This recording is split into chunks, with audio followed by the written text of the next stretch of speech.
मम्मा कितने दिनों से आप मुझे ये किचन ट्रेनिंग दे रही हैं? अरे महीना हो गया। आखिर कब खत्म होगी आपकी ये ट्रेनिंग? अब तो मैं बोर हो गई हूँ सच में।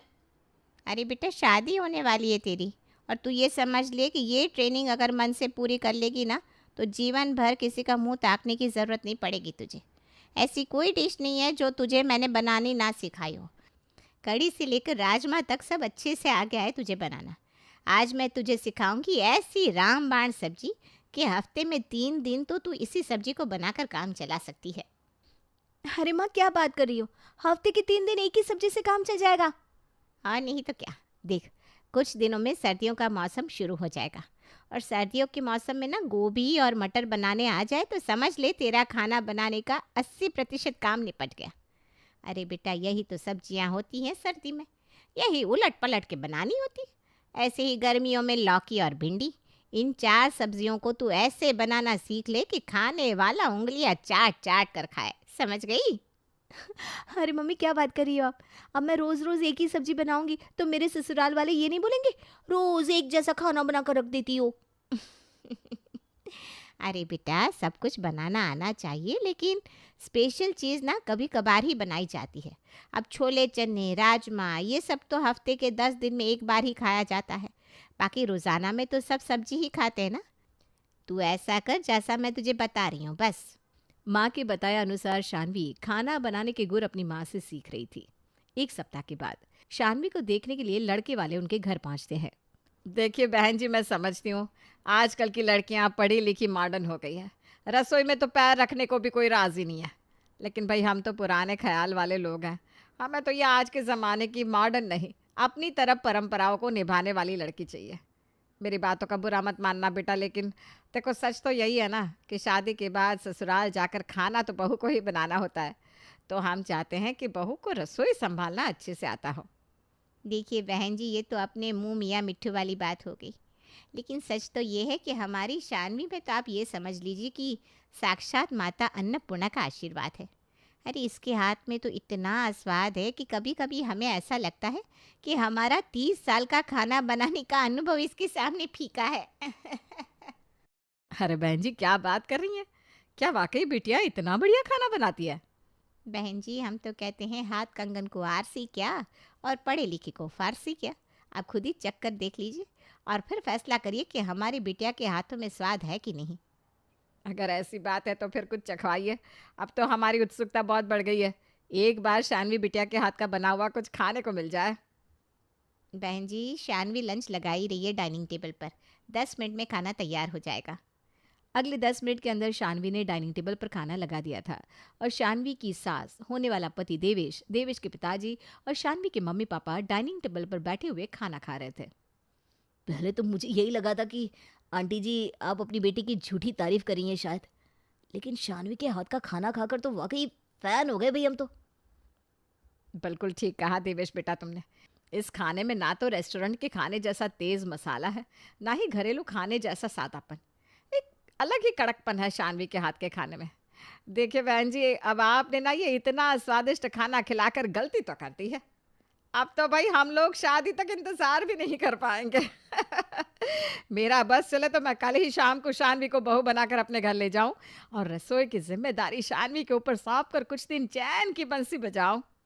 अरे क्यों नहीं बहन जी, अब रिश्ता पक्का हो गया है तो समझिए शानवी भी आपकी अमानत हो गई।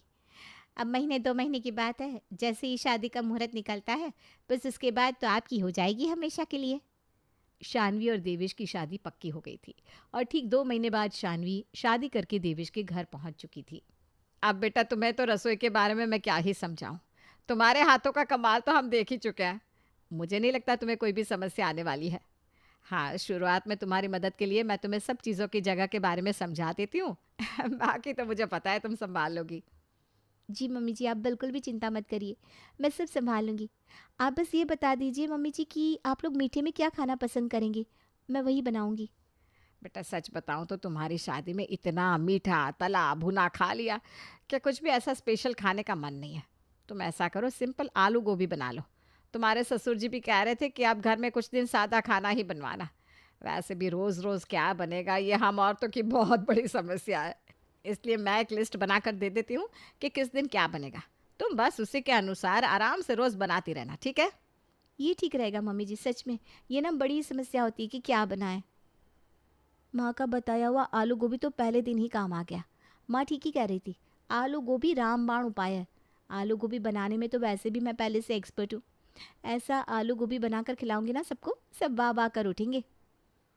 शानवी रसोई में जाकर जल्दी जल्दी आलू गोभी की तैयारी शुरू कर देती है।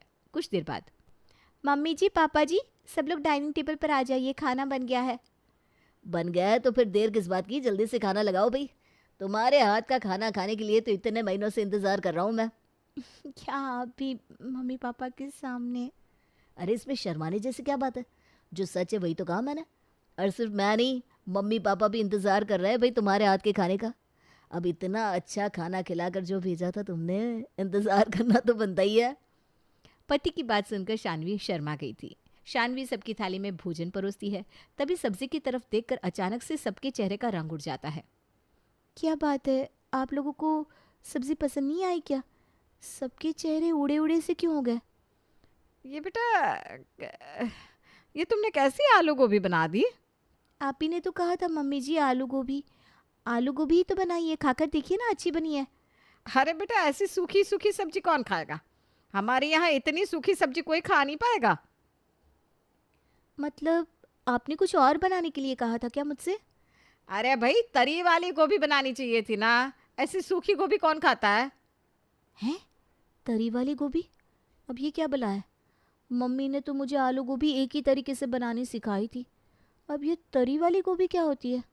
अगर मैंने मम्मी जी से बोला ना मुझे तरी वाली गोभी बनानी नहीं आती, तो सारी बनी बनाई इमेज मिट्टी में मिल जाएगी।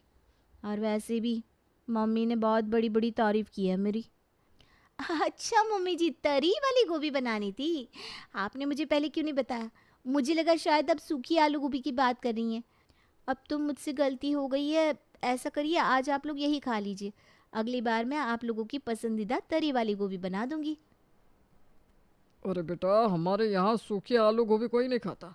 आगे से जब भी बनाना तरी वाली गोभी ही बनाना। और वैसे भी हम लोग तो उसके साथ चावल खाना पसंद करते हैं। जी पापा जी, जैसी आपकी मर्जी।